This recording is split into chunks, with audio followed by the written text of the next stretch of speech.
Welcome to the Life with Joey Calvo podcast. I am Joey Calvo. We are on YouTube as well as on PhillyCAM TV. Please check out the website, lifewithjoeycalvo.website, where you can see previous episodes of the podcast before PhillyCAM TV. You can see, you can help support the podcast. You can purchase tickets to live events as well as check out the merchandise shop link as well. So that's lifewithjoeycalvo.website. On the bottom of the screen, in the ticker, you will see the upcoming event for October, the Life with Joey Calvo meet and greet that we are working on in Atlantic City, New Jersey. So it's also in the video description as well. Excuse me. Somehow my voice doesn't want to work with me today. Okay, so today we have John Bukowski, and he appeared before on the podcast. He's a former veterinary practitioner, health researcher, and medical writer who now pens short fictions and award-winning fast-paced novels. John, welcome to the podcast. Thanks for having me back again, Joey. Always a pleasure. Okay, so let's rehash for those that were, now that we are on PhillyCAM TV, really introduce yourself to them now, so that way they have an idea of who John Bukowski is. Yeah, I'm probably the most overeducated fiction writer in the country, maybe the world. Rather than having an MFA, I have a DVM, a PhD, and an MPH. That's not as weird as it sounds, in that when I was back in high school, college, even back in grade school, always loved to read, always loved my English classes.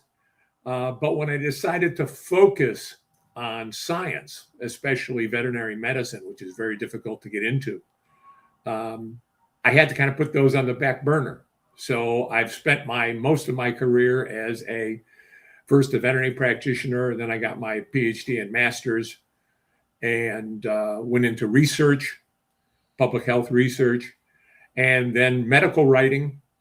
And I finally transitioned into fiction writing, which is a lot more fun than all of those, I'll tell you that. A lot more fun, a lot more frustrating. So, but having a lot of fun doing that. Got 4 novels that have been published. Okay. 3 have won awards. Novels are Project Suicide, Checkout Time, Bad Pennies, which is a sequel to Project Suicide, and then my latest is The Peeper, which came out last year. Okay, and so into the so you went all out. You went out for the reaches. You didn't go just, I'll just be a veterinary assistant and just live right there. Right. No, you wanted to go more. You wanted to go higher, which is great. Then you went and got your PhD, doctorates, etc. And so now, you're up there in reference to veterinary medicine, in reference and other subjects as well. And then, going into the medical writing, in reference, actually, before we get into the books, let's go a little bit into what you were actually doing during that time that you were, reaching cloud 9 in each level. In reference to, how did you handle each of these, the being a veterinary practitioner, a health researcher, a medical writer? How do you manage to keep above the water, per se, without, breaking down and having, mental breakdowns and stuff? How did you manage to keep it going, flow, keep the flow go? Well, when I was a veterinary practitioner, and there's a lot of things to love about veterinary medicine, but there's a lot of stress associated with veterinary medicine as well. You're making life and death decisions every day without the big resources that physicians have in hospitals and such. And you're dealing with the public, almost like someone in retail sales. You have day-to-day interactions with the public, and some people are great, and as you ever work with the public, some people are not so great. Yeah. And it was those stresses, and especially doing euthanasias and stuff over and over and over, which get to you after a while. And that's when I decided maybe I wanted to go and do something more of a research bent. And that's when I went and got my MPH, my Master's in Public Health. Okay. And from there, I was able to go on and get some jobs in government. I worked in state government in New Jersey. I worked in the federal Jersey. Yeah. I lived in New Jersey for over 10 years. I grew up in New Brunswick. Okay. I lived mostly in Flemington. You weren't far away then. You were within the half hour. Yeah. Half hour and a good chance of getting killed in that traffic. Oh, yeah, especially 78-20, especially 78-31, yeah. Yeah. I worked right in Annandale, as a matter of fact, up in just off of, was that off of 22? But anyway, yeah. Well, so I think it's 22. Yeah. Well, actually, I also worked in Trenton. Okay. But, so I did that for a while. I even, while I was doing those kind of things, I went and got my PhD through the University of Medicine and Dentistry in New Jersey, and worked for a while in Canada and managing a clinical research center on Prince Edward Island. Beautiful place, brutal winters, but beautiful place. Oh, okay. And then around 2003, 2004, I was working for a big corporation in New Jersey. And I got a little tired of the corporate life, as after 20 years, a lot of people do. So that's when I left there and went on to become a consultant medical writer, because I had a knack for writing. More and more, when I was doing my research, even, I noticed that I was getting more and more writing assignments than I was research assignments. And I think the two reasons for that, one was I enjoyed it. But more importantly, my bosses, I did it well. If there was an important white paper, important report to get out, they would give it to me.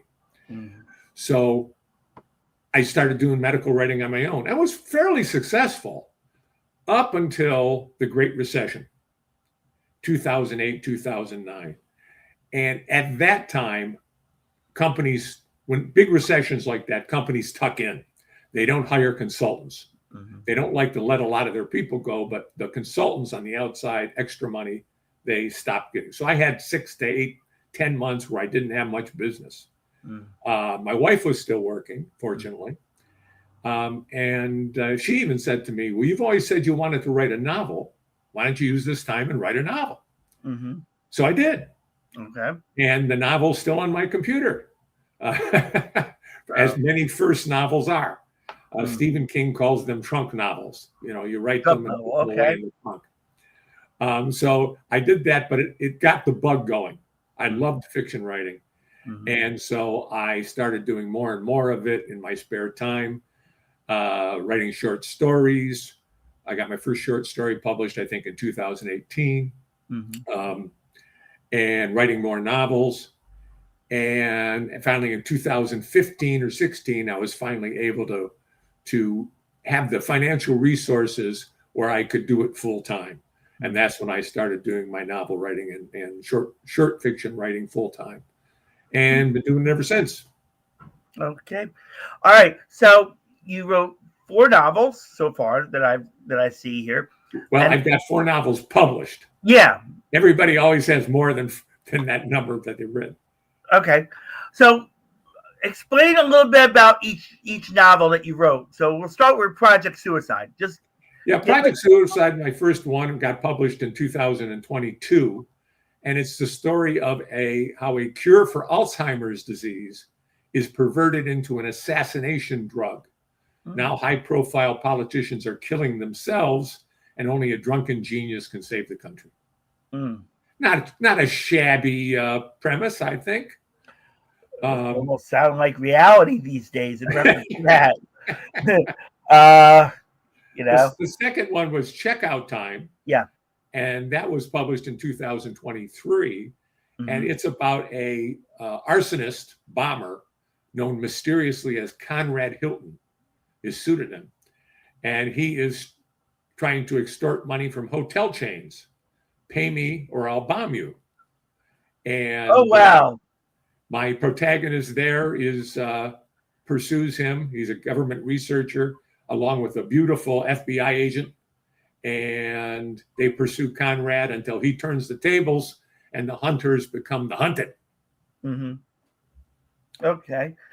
All right. So with this novel, you took the actual, you kind of based it off the actual owner of the Hilton hotels in a way, which is interesting, and how you twisted the character in reference to it, right? And making it interesting for the reader. From being a hotel magnate to a bomber, a madman bomber. Well, I was inspired really by all of the, all the airport security that we have now. Yeah. They don't have any of that in hotels. You really can't. Yeah. You could walk in with a backpack nuke. Yeah. And they wouldn't know, and they just give you your card key. Yeah. So it's that I said, boy, that's something I could work with. All right. So let's go into Bad Pennies, which is the sequel to Project Suicide. Right. Bad Pennies is one of the villains of Project Suicide, comes back practically from the grave to seek revenge on my protagonist, Deacon Creel, and his assistant, Amy Robbins. So that's, we have more of the Project Suicide, more of the people getting, dying from self-committing suicide, basically. But also this whole idea of revenge of one of the characters that comes back. And finally, The Peeper is about a serial killer who stalks the internet. He's called The Peeper because he takes eyelids as trophies. Oh, wow. And my protagonist is kind of a everyday kind of guy whose only real joy in life, he doesn't get any respect. He's like Rodney Dangerfield. He doesn't get any respect. Oh, man. Rodney. Oh, yeah. Used to love him. Great comedian. Great comedian. And this guy, Randall Corlane, the only thing he really enjoys is his social media family and playing on the internet. And the Peeper takes his victims on the internet. So the Peeper and Randy get kind of intertwined. He pursues the Peeper, and the Peeper pursues him, and the police pursue him, and all kinds of stuff going on. So there's a lot of mix up there, and a lot of suspense. It's really a psychological thriller. Okay. All right. So in reference to it, so this you have this new novel out called The Peeper, and it's within social media and everything, and bringing out the villainy and the serial killer. Have you thought about maybe making it to where there's a superhero type theme into it? Not really. It's kind of a traditional psychological thriller, kind of like in a Psycho or Silence of the Lambs kind of way. It's not really designed to be supernatural or whatever. I do have a book that I have written, and I'm certainly now pitching to agents and publishers, called Ars Beneficio, which is a standard horror novel. But The Peeper now is you could call it a horror novel in the respect that it's kind of like Silence of the Lambs, and people have referred to that as a horror novel. Mm-hmm. But it's more of a psychological thriller. Mm-hmm. Okay. And then you had authored 22 short stories. Can you go a little bit into those? Yeah. Explain those into detail. Again, I've authored more than that, but 22 of them have been published in online periodicals, in anthologies. I have, most of them are speculative. They have to do with horror, thriller, sci-fi, things of that nature. I have put 20 of them together into a collection, which was a finalist for the Claymore Awards at Killer Nashville last year, and was a finalist for the SIBA Awards, the Chanticleer International Book Awards collections last year as well, actually this year. Yeah. So I'm pleased with that, and I'm looking for a publisher for that right now. Okay. And also to mention, The Peeper is a finalist for a Silver Falchion Award at Killer Nashville coming up in August. That's in just south of Nashville, Tennessee. I encourage anybody, if you're a big thriller reader or writer, go there. It's August 20th to 23rd or so, and I'll be teaching there, as well as probably sitting on some panels and such. Okay. All right. And so, congratulations on those accolades as Thanks. well. And so, literally, you went from being a veterinary practitioner to an award-winning author to having extensive public speaking experience on stage, radio, TV, podcasts like these, workshops and seminars.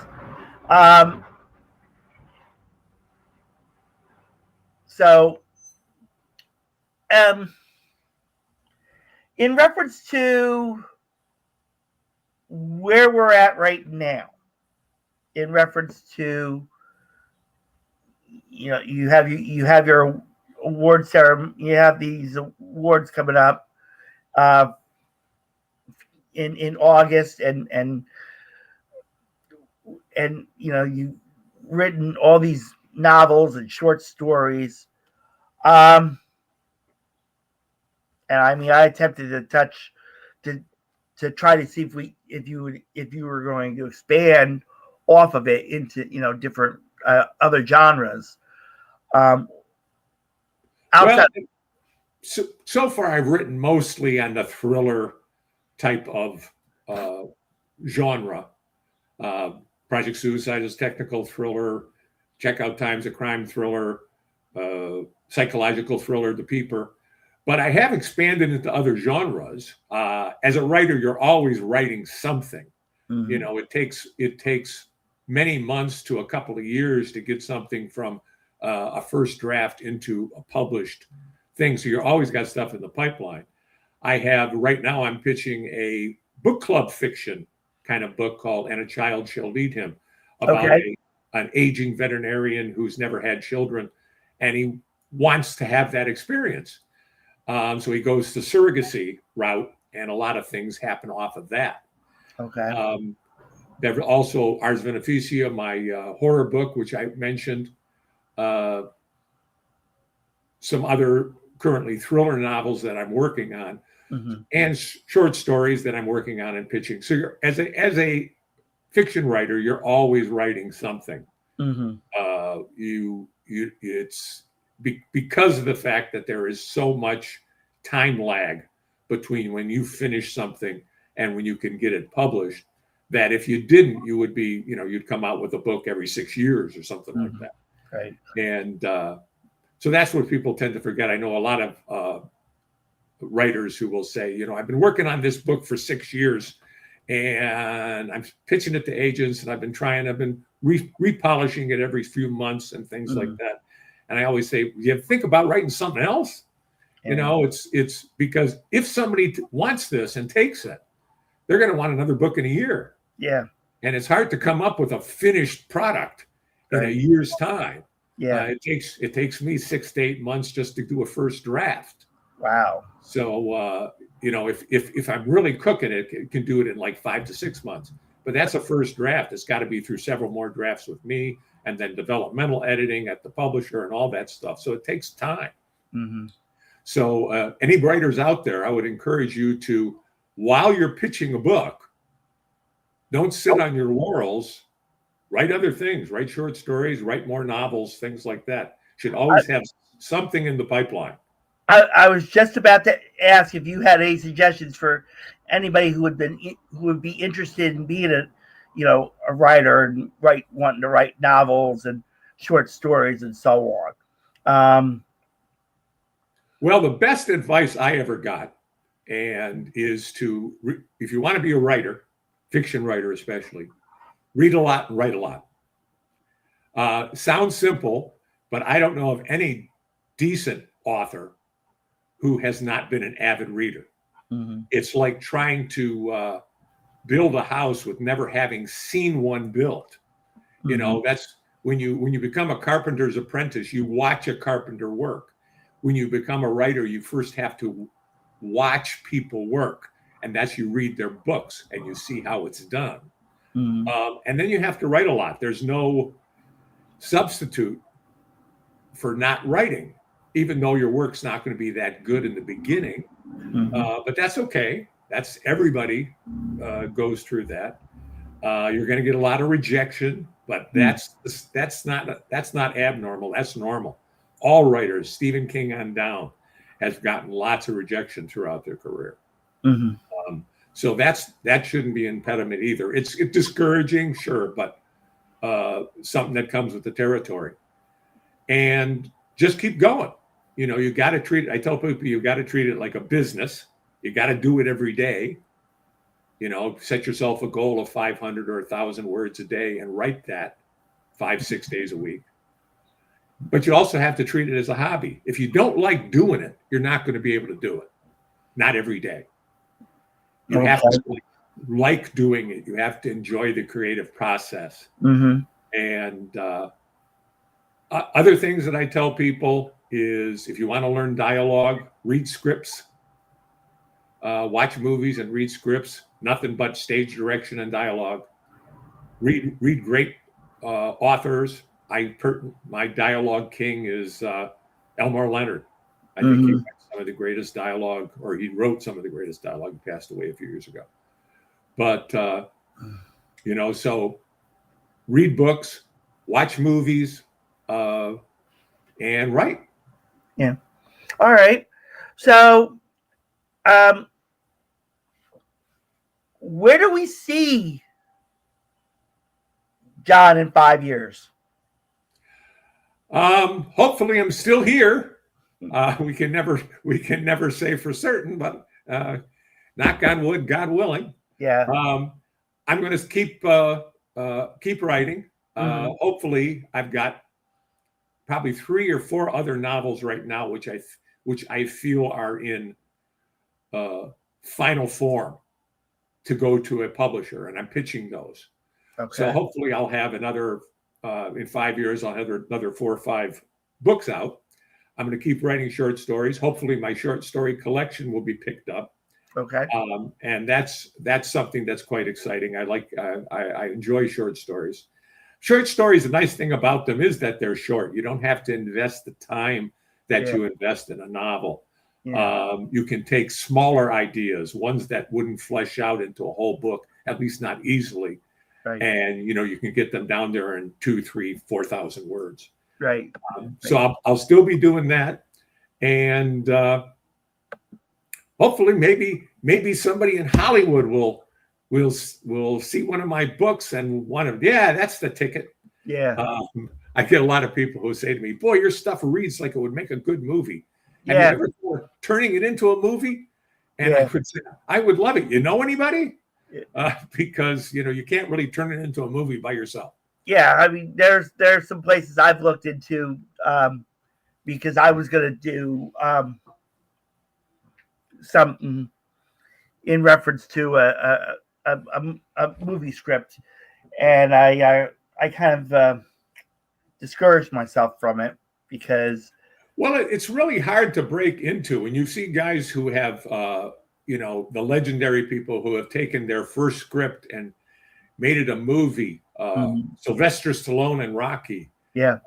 Matt Damon and Ben Affleck for Yep. Good Will Hunting. Yep. Chaz Palminteri for Bronx Tale. Yeah. Yeah. These guys have really, it's become their job pitching the script.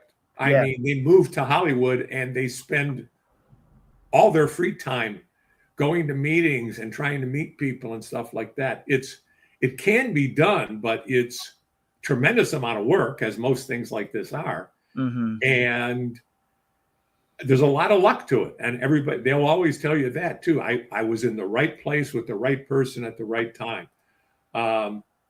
So, it's screenwriting is really hard to get into. I've had successful screenwriter tell me it's basically nepotism. You've got to be in the family already for you to be seen as a viable screenwriter. And there's always exceptions, but I don't think I'm going to get into that per se. I'm having too much fun with the novels. Okay. And so how can people reach out to you in reference to maybe pitching ideas to you even? Sure. Well, anybody is free to contact me through my website. There's a contact form there. Thriller John B, JOHNB.net. You can find all my books on Amazon. Best way to do that is jbukowskiauthor.com. That's all one word. And I also have a landing page, which you can find off of my website, where you can get my monthly newsletter. And it really is just a monthly newsletter, one page once a month. That's all I have the patience to do. And so you won't be inundated, every 30 seconds you get an email from me. Right. All right. So if you are interested in becoming a writer and you want John's help, you can always go to thrillerjohnb.net and he'll be happy to guide you through. Yeah, reach out. Always love to chat. Yeah. He'll be happy to reach out to you, and guide you through what you need to do. Or you can message me on Facebook. I'm on Facebook. I'm on X. Okay. All right. As well, just search John Bukowski on X, Facebook. You go to thrillerjohnb.net. If you want to leave a comment after this podcast, you can leave it here, and I'll make sure he gets that as well. John, you're welcome to come back on this podcast anytime. Well, thank you. In reference to it. Thank you for coming back on as well. And thank you, everybody, for watching the Life with Joey Calvo podcast. God bless you all. Bye, everybody. God bless.